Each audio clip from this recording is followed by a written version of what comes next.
Hot topics from the soul. Yeah. Hot topics from the soul. Yeah. Hot topics from the soul. Reaching all minds, turning knowledge into gold. Yeah. Hot topics from the soul.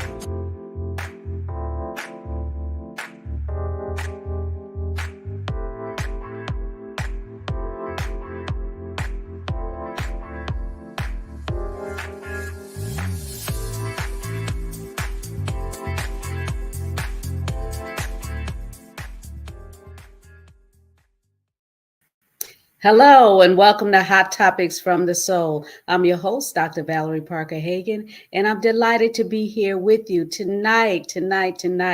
America on Edge, family, finance, relationships. Where do we go from here? Let's talk about it. Have my co-host.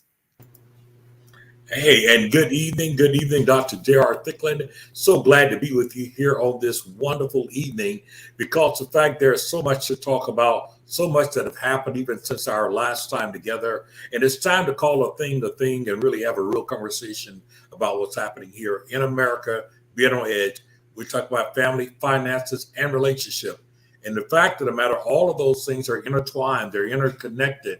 And so many of those things are impacted by our decisions. So many things are impacted by laws and politics. And we just want to dive right in to really look at these things as we're on edge. Absolutely, Dr. J. You know, Saturday I did a special show with this young lady who's a influencer on social media, and her name was Sarah Mann. So those of you that missed that show, it is very enlightening and interesting because I felt it would be beneficial for our audience to hear from a young adult that's going through and has been through mental illness where they were feeling isolated, alone, afraid. And, you know, it has been reported that about 12 million youths between 18 and 25 have gone through a situation where they've, you know, thought about suicide. They're mentally feeling limited in their daily lives. And then we have these mass shootings going on that's heightened the anxiety of our young people. So America is on edge. Our families are at stake. You know, people are going through with jobs, they're losing jobs, and then they're getting jobs that they're overqualified for and underpaid for.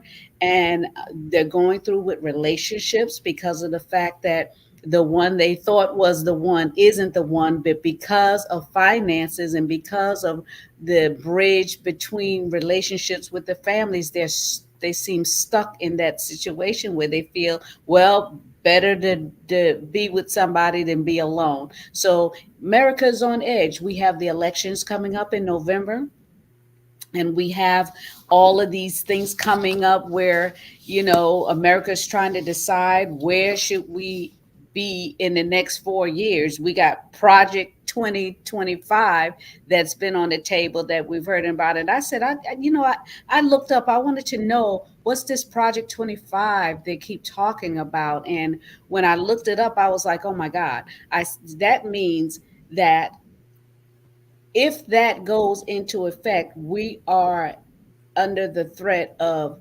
uh, one world government, new world order, as we would put it, as the Bible indicated that at one point in our history, we will arrive at that point, a new world order where the government is limited, where the dictator, would be the president, will set the standard for whatever is to be, which is very scary. Very scary. Regardless of who wins, if something like that goes into effect, it is very scary because that means they're talking about defunding the police, cutting back on police. So if we call 911, we're on our own, basically, if they do that. They're Well, talking about shutting down certain governments. We're in trouble if they do that. They're talking about getting rid of Head Start. It's in trouble if we do that. They're deporting, mass deportation of individuals. How it's going to be done, no one has ever said a clear plan on how that's going to be done. Does it mean or will it be humane the way that it's done? So there's a lot at stake that America really hasn't thought about the end result of what all this means. Well, one of the reasons I feel like America hasn't, because of the fact, there's a lot of noise that is blowing. A lot of noise is blowing. A lot of, if you would, incorrectly stated what we're calling facts and statistics. On one end, you see the fact that people have a short-term memory. And let's just be real about it.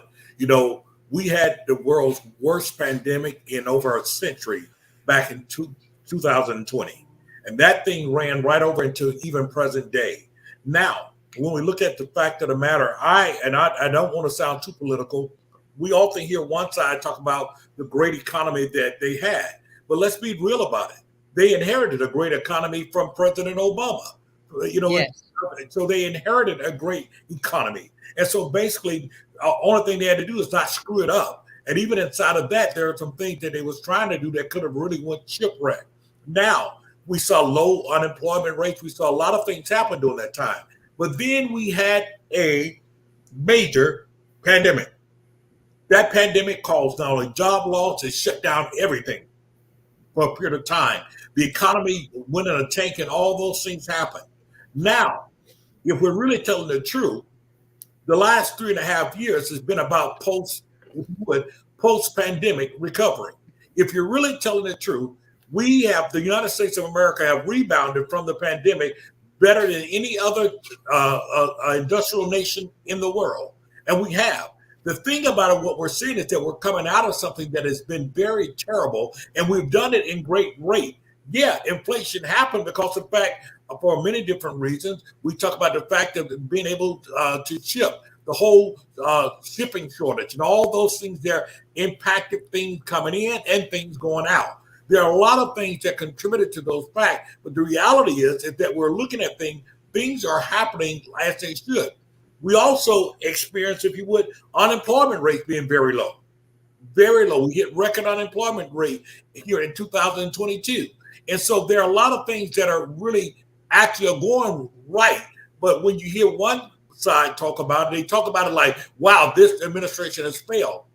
If you really put it side by side, considering the things that have happened, this administration have done incredibly well to be able to stay afloat and do what it's done.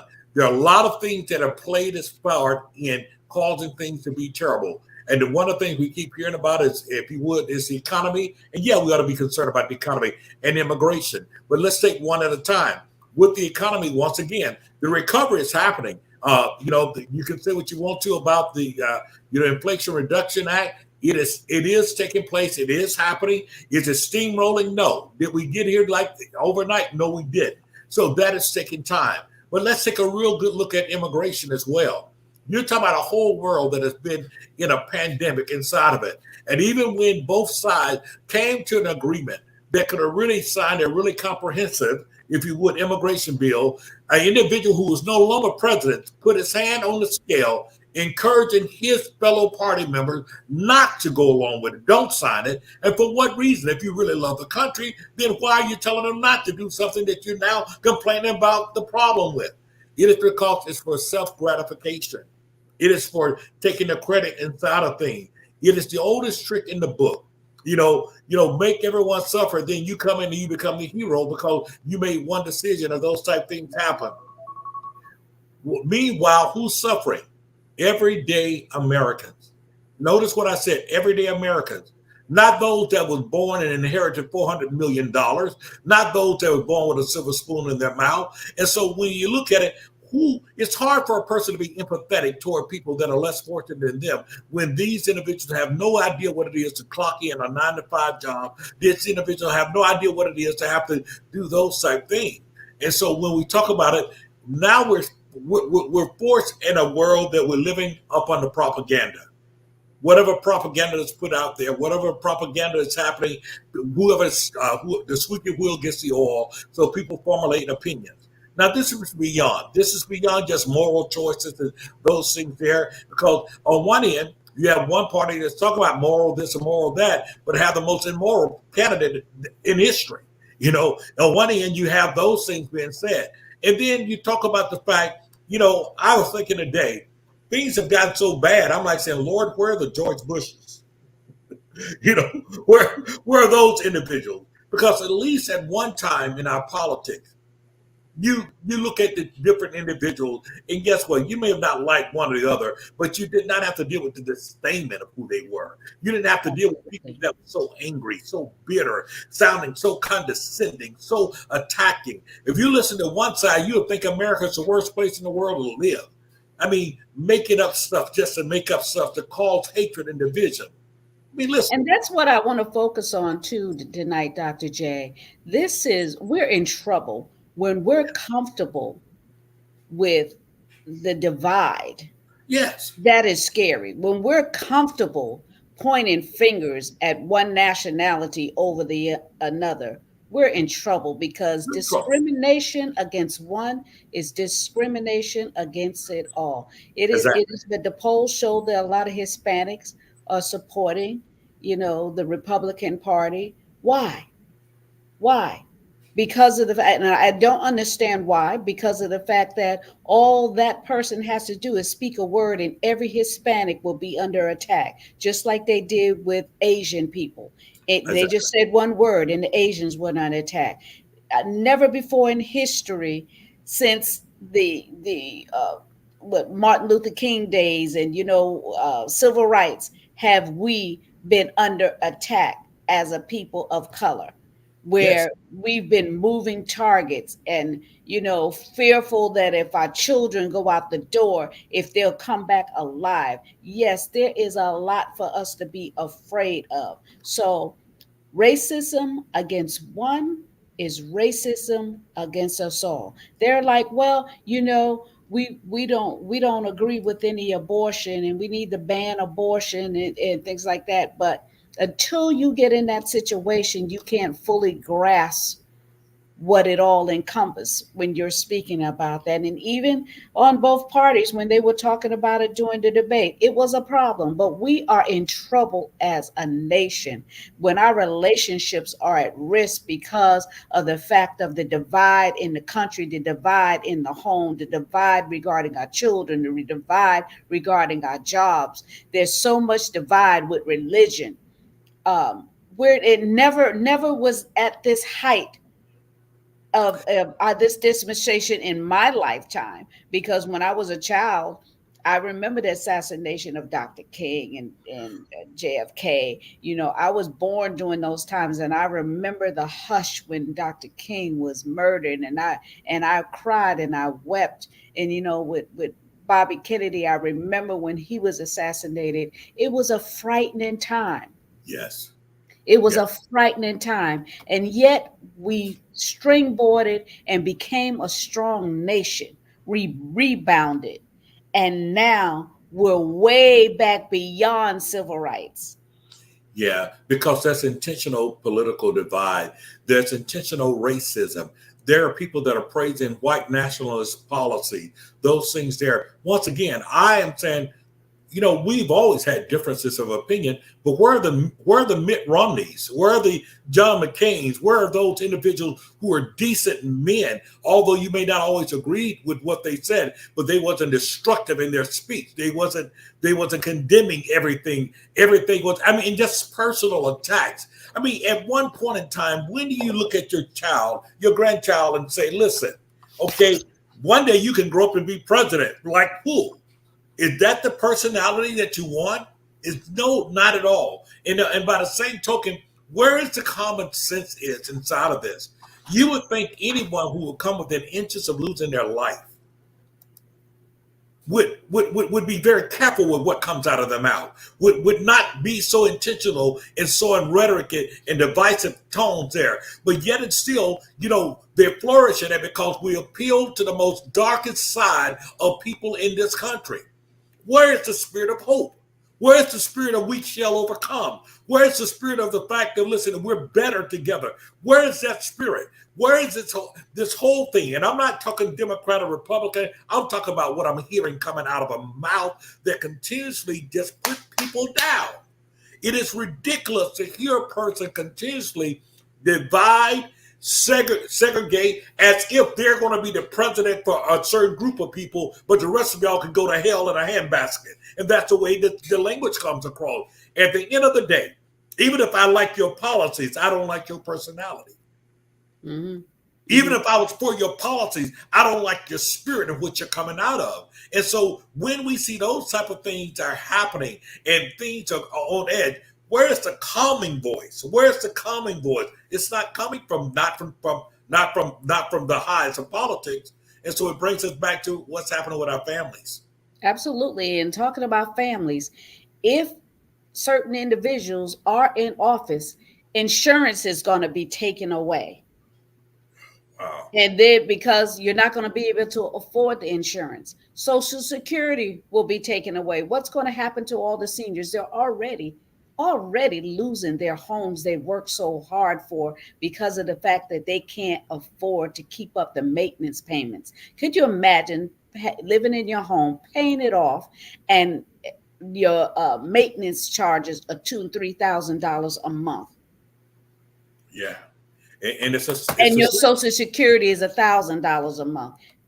Seniors have had to sell their homes because they could not afford the maintenance. The insurance has gone so high and skyrocketed that they can't afford the insurance to live in their home.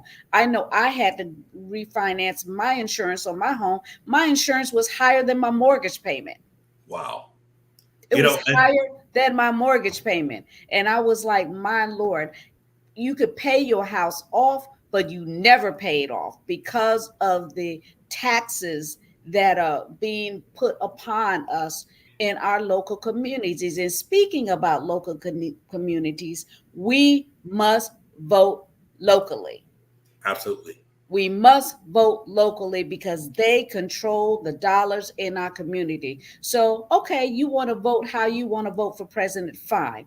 But in our community, we need to have a nucleus of people in office that will protect us in our communities, protect our homes, protect our jobs, protect our schools. We need to make sure we have people that are woke, that are for the people and not for a certain nationality, not for certain income of people. They need to protect the school system. They need to protect our law enforcement. They need to protect our firefighters. They need to protect the military. Those that are working for the government, they need to be protected. And if we don't show up and vote and cry loud and spare not, we are going to be in some serious trouble. Absolutely. And it goes back to being really educated again. When we understand the things that are happening, you mentioned about, housing crisis. This country has a housing crisis. And I can speak about Florida.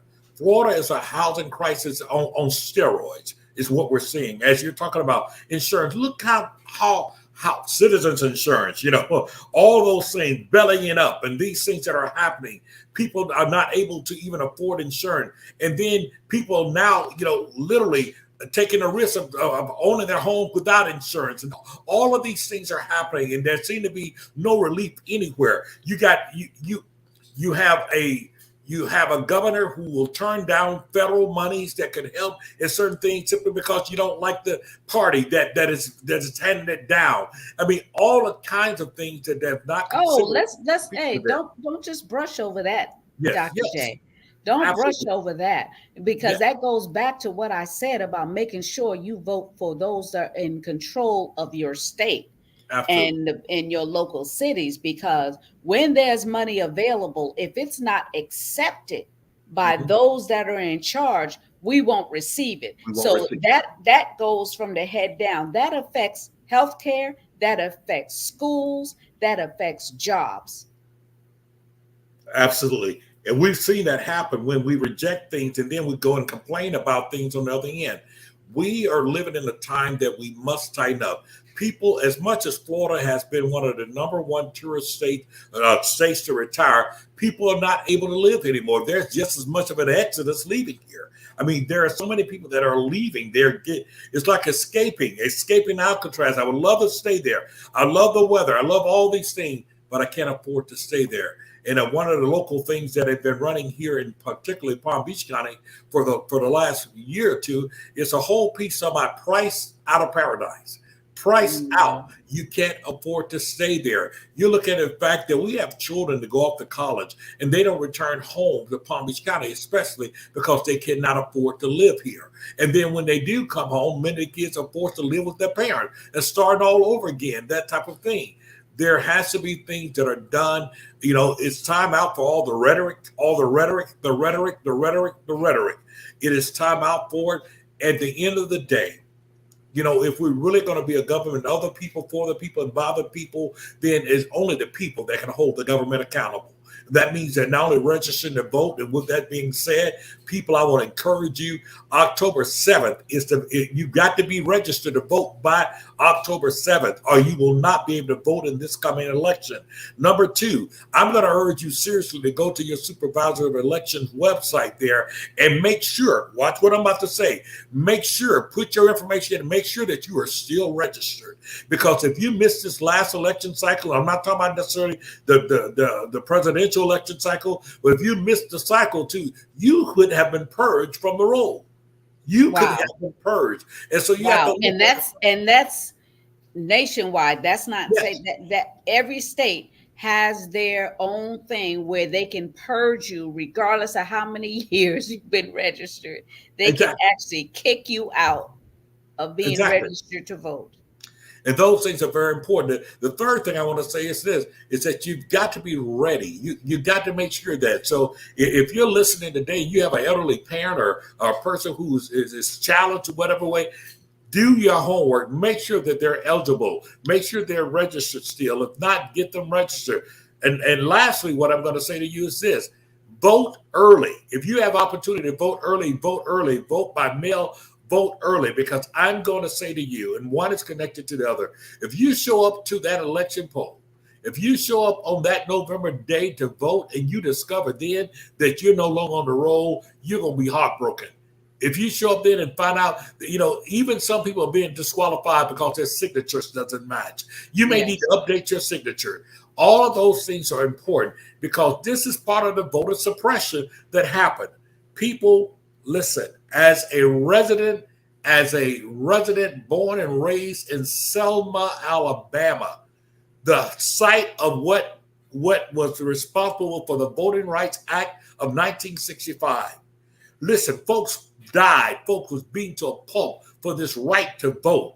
And let me say something to you. Even when we started voting, this last national election was the largest turnout in history. And how did we get rewarded? They moved the goalposts again. Voter suppressive law, lying just to say that no one stole anything. What happened was this: people came out and they really voted. They voted and they turned out. So now here's the excuses. Well, they got illegal immigrants voting. They have no documented proof of that. Not at all. But these things have been created. Here's the thing. Well, here's the thing that makes everything so silly. And people are so gullible, but they're believing it, just like they believe people are eating the animals, is that if we as Americans are having a hard time voting when we have our ID and show proof that we have been registered voters, how can illegal individuals vote? Yeah. It's crazy. So we are so reality driven that we get caught up in all this hype. And, you know, because somebody is saying this and they can, you know, throw slang and, you know, the mindset of the people just reminds me of how it was in the Bible days when the people were being led out of Egypt. And as soon as one little thing, they was like, let us go back. Let's go back. At least we had food and water. Let us go back. You know, regardless of what the deliverance that had happened, they still wanted to go back to familiarity because they were comfortable there. But I'm here to tell you that from this point on, there will be no comfortable space for any individual to abide or stay for. This is going to be a transition, rather good or bad. This is going to be a transition where the American people must stand up. And, you know, I've been watching for years these movies called The Purge.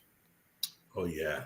This is almost what reality is going to look like when you can give your law enforcement the carte blanche to just kill and shoot anybody. You can pull athletes out before a game and throw them on the street and, you know, basically embarrass them in front of the world because say, look what I did. I was able to pull him out. I don't care if he playing ball, throw him on the street, treat him like a common criminal. When this is allowed to be, you know, nationwide, regardless of who you are, just like you said, suppose I didn't have any money. Suppose I wasn't my name. What would have happened to me? Would you have killed me? Would I have been another person with your foot on my neck? Yeah. When we're able to sit back and say, this is okay, America's in trouble. The value of life. And it goes back to this, you know, and people may not want to believe this, but here's the thing. You know, when we don't honor, when we have nothing that we honor, when we don't honor, we don't behold the law of God. We don't behold any law whatsoever. This false concept of freedom is that we think freedom is the absence of boundaries. But we must have boundaries, things to govern us. You know, without a vision, people cast out restraints. There must be vision. There must be boundaries. There must be things that are put in place. And I'm amazed at how much the fight and oppositions are. We value different things in life. Listen, I'm not out there admonishing anyone to go get an abortion. That is not my platform. They tell you go get an abortion or not. That is not what I'm saying. But by the same token, I'm not about to look at a person who have been raped, a person who have dealt with incest, a person whose life is very much on the line and they're about to die. And I'm going to say to them, no, let the person die because of the fact, no, not at all. And we just got to get to it. Life is more than just about abortion, because the very life that we do allow here, on the other end, guess what? We're not putting the things in place to help them sustain life. So do they die before or do they die during? Do they die during? For all kind of things, being arrested for all kind of things, being shot and killed for all kind of things. And I'm still a little puzzled, people, to help me pray. And I pray for number 45. I do. I pray for him. I thank God that he wasn't assassinated. I thank God that they missed. But this last thing, this past Sunday, listen, folks, it was an assassination attempt. The person, he had a rifle, pointed through the fence. But guess what? Never aimed toward him because he didn't see him. Number two, never fired at all.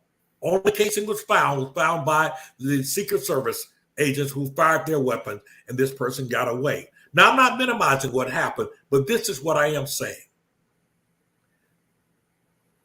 This man here that was arrested, he is charged as a convicted felon, with a firearm. Okay. There are many convicted felons. Many of them. Let's see. Many of these convicted felons can't get a job. Many of these convicted felons can't even get housing in certain places because of their convicted felon. Yet it's still, I don't know what's wrong with our laws. How can the person with 34 recent convicted felon get the biggest house in the land, the White House? I'm still trying to figure out why those people that men and women are in prison with life sentences for smoking marijuana when it's legal now. But yet you want to release individuals who fired on the Capitol to try and overthrow the government. You want to release people with firearms that killed and murdered innocent people, but yet people are serving life sentences because they caught a case with marijuana. Make it make sense. Make it make sense. My point is this, and I go back to what I said earlier.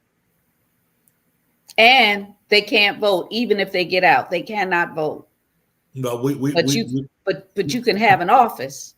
Yeah, it's funny. And we here in the state of Florida, here election cycle before last, we voted yes for Amendment 4, which was to restore their rights to vote. And yet it's still, regardless of what the will of the people was through the voting, once again, much like they did with voter suppression, they moved the goalposts. And all of a sudden, now you got to pay your fines before you can vote. And although there were many organizations that came and they helped pay the fines, they found another reason to deny them. The reality is this. There's a discrimination. There is no sense of forgiveness. Oh, except for if you are millionaire. There's no sense of forgiveness inside of this. I believe that when people have served their time, when they have paid their debt to society, I believe those rights should be restored back to them. I believe that. There's a little thing called redemption. Yes. Restorative justice. These things should be in place. And yet it's still, I don't understand. Even as believers, we speak out of both sides of our mouth. We talk about the good God and the grace God and the love God, but yet it's still, that doesn't seem to apply to certain people. We tend to determine who deserves grace. We tend to selfishly determine who deserves redemption. We simply selfishly determine, that based upon factors that should not even matter. Is it their economic status? Is it the color of their skin? Is it their plight in life? But at the end of the day, folks, this is not a joke. This is not a joke. This is not a joke. Many folks, you're going to choose to sit on the sideline and not go vote. And as much as that is your prerogative, I want you to understand that even when you don't vote, you vote. When you don't vote, you've enabled the other person an advantage. And when I say the other person, either side, you've enabled them. So the reality is that we've got to go back to real prayer. And I got to hit this part too. It's time to have real prayer, real revival, yes, real repentance in this nation. And I say this even to the church. It's time out. We need to stop with our own little private agendas. We need to stop thinking that serving God is all about a praise party. We need to think that serving God is all about our programs and what we're wearing, the latest fashion, and how cool and how close to the edge we can live and please and look like the world. It is time for true revival. If my people, which are called by my name, shall humble themselves and pray and seek my face, then.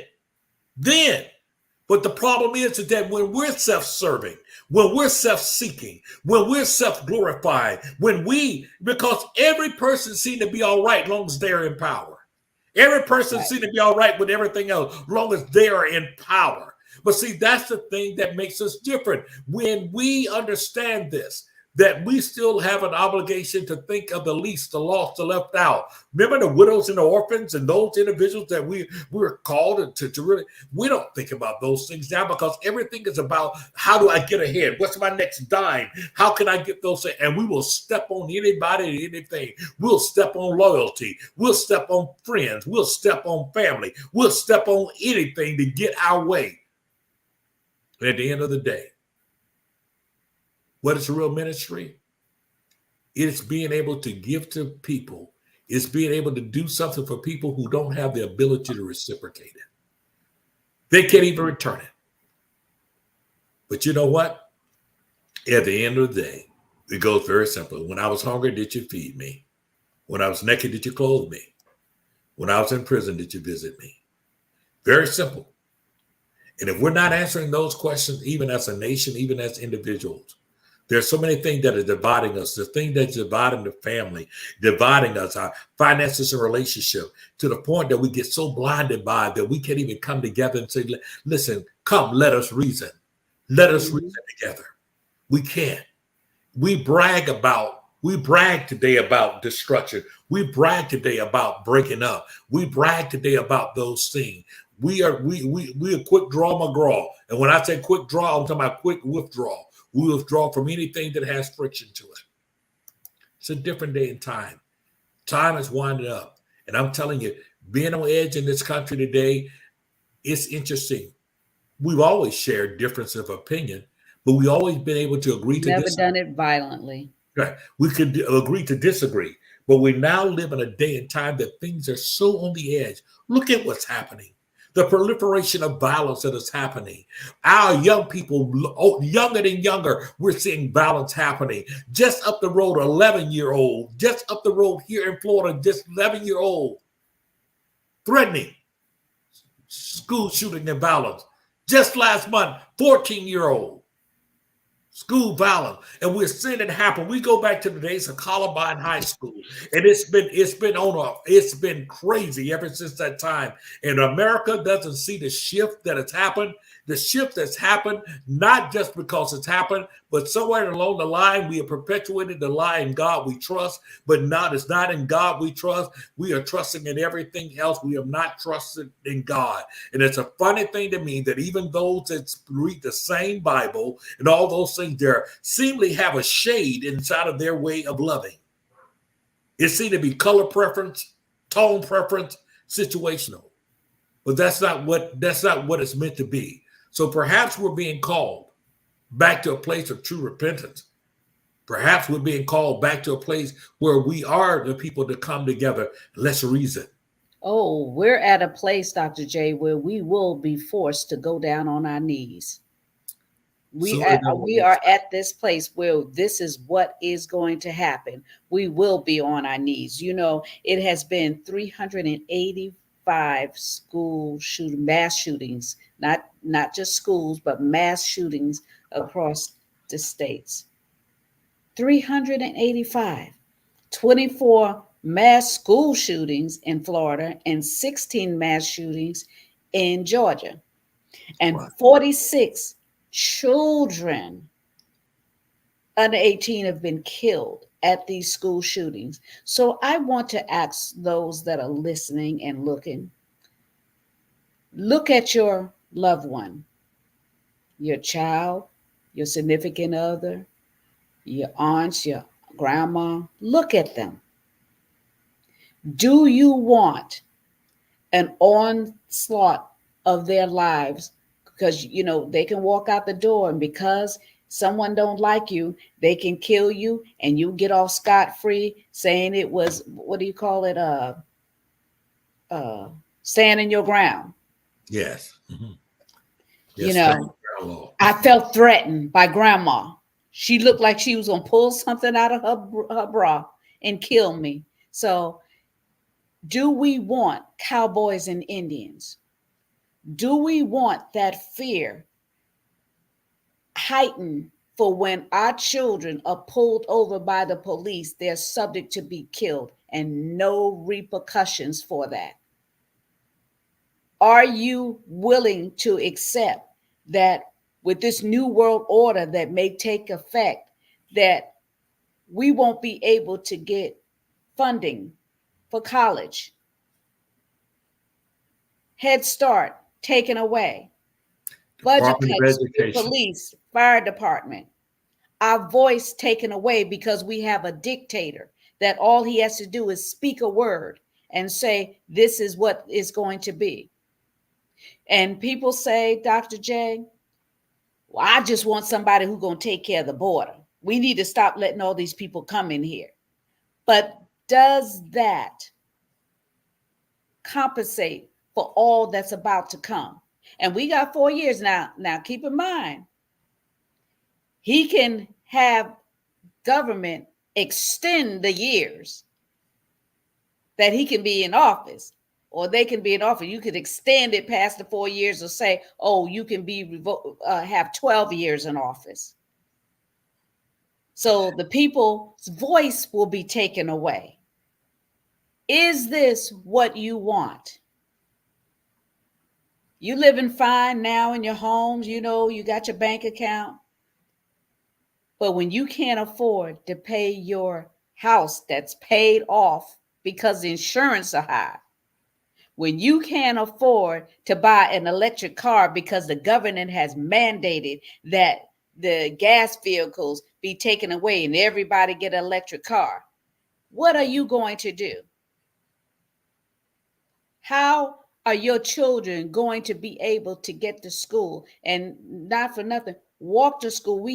I see little kids in kindergarten walking to school without their parent, and it's pitch black, Dr. J. Open target for predators. Wow. You're going to have to get yourself up out of that bed and make sure your child gets to school and make sure they get home, because the funding will be cut for them to have bus service. You know what? Look at the whole role of the matter. Consider the matter. What are you going to do with your elderly when they can't afford to live and their insurances won't cover illness and diseases? At a certain point, they'll say, well, they're too old. We don't need to even waste money on saving their life. How are you going to take that? But yet you're worried about, oh, I just want the border shut. Boy, I tell you, we become I very want the border shut too, to be honest with you, because I don't understand why all of a sudden it's okay for this great influx. But there has to be a humane way of doing things, because by the grace of God, there goes I. Absolutely. Absolutely. You know, there's so much to look at. And at the end of the day, people, I'm going to say this to you. It's easy to be dismissive when things are going good for you. It's easy to be dismissive when things look like, you know, they're faring real well for you. But do you understand that when you see these massive overhaul changes, the dissolving of the Department of Education, changing people, you know, replacing civil workers and you know, and different people and different offices, replacing it with AI. yeah, and all these different things, you're looking at some things that are going to impact us all. I believe this, that yeah, America has lost its place because it's lost its faith collectively, even to the point that I believe that the church is silent. They're silent in many ways. I heard somebody say, yeah, but we're praying. Yeah, we are. But prayer is not our only language. See, there must be action with faith our prayer. Without works. You know, Nehemiah went to rebuild, went to rebuild the wall, went to rebuild. And guess what? He found himself both praying and fighting, building and yet protecting. And the thing about it is this: we've allowed so many things to go in this country. We've allowed so many things to go unchecked. We're dealing with the persons that want to revise history, don't want to tell the truth about our history. Because if we told the truth about our history, it'd be too easy for us to see that literally we're trying to repeat it, just on another level. We're headed toward repeating it, and we've got to be vigilant. We got to be cognizant in the moment, and we got to be intentional about what we do. I'm saying to you, while everybody's trying to figure out who can be cool, who can act like they got it all together, listen, think about more than just yourself, your children, your grandchildren. What world will they be left to deal with? What is it will they be left to deal with? And if we're not standing up down, we're not standing up against things that oppose us, or things that not only the things of God, but opposes anything about quality of life, then could you imagine what they will inherit? What will they inherit? And talking about that, Jay, the parenting skills have gone so far left till, you know, that's why we have children killing children and raping each other, and because the home life has been disintegrated. Absolutely. The parents are working, trying to make ends meet. And as you said so eloquently last week, who's the third parent parenting your child? Exactly. Because you want to, but you can't afford to. And they've left to go out robbing and beating and raping children, elderly people, stealing, breaking into their homes, stealing cars with guns. Where are they getting these guns from? Exactly. Where did they get the wherewithal to think that it's okay to get a firearm and just kill someone and move on? And not only that, we've had so many instances here in South Florida where children have killed their parents and had a party at the house with their bodies locked in the other room. Exactly. The bodies of the dead parents in the other room, and they having a party in the house. Now, what does that say to us? That says to us a lot. That says to us that we're living in a day and time that there's no conscience. There's no conscience. No, not all. No there's conscience. No conscience and there's no consequences. And because that's the case, we're living in this world that is just absolutely frightening right about now. Yeah, America is on edge. It's in crisis. And it's up to us as a people, it's up to us as a nation to say no more. Stand up for something. Stand up for freedom. And when I say freedom, freedom to go to the grocery store, freedom to go to a movie, freedom to go out to dinner with who you want to go out to dinner with, and not being dictated because of the fact that you're not the right color, you don't like interracial marriages. You know, we have got to get back to being a nation which was supposed to be built on love. In God we trust. God is love. Exactly. Where did we go wrong? Where did we start derailing? So we have to really get back to family. What does family look like to you? And what can you do to make family better? You know, we have to get back there. You know, it goes very simple. You know, love thy neighbor as ourselves, and loving one another, and getting back to it. You know, I'm very grateful. I've had the opportunity over these last 6 years to have some wonderful neighbors. Wonderful neighbors. And those people don't like me. They don't. We're not the same. We're not the same shade of color. But the one thing that we have in common, that we have love and respect. And we got to get back to that place now. We got to get back to the place where we restore this thing called LOVE. What the world needs now is love, sweet love. That's right. We have to look out for one another, and we must absolutely be our brother's keepers. And one of the things we absolutely positively must do is vote. If this show has been a blessing, I invite you to subscribe to Hot Topics from the Soul on our YouTube channel. Subscribe to Hot Topics from the Soul, and whatever you do in the next couple of months, make it your business to register to vote, and make sure that you love one another as you do yourself. And if you love yourself, that means you won't destroy yourself. Thank you for tuning in to Hot Topics from the Soul. Exactly. Yes.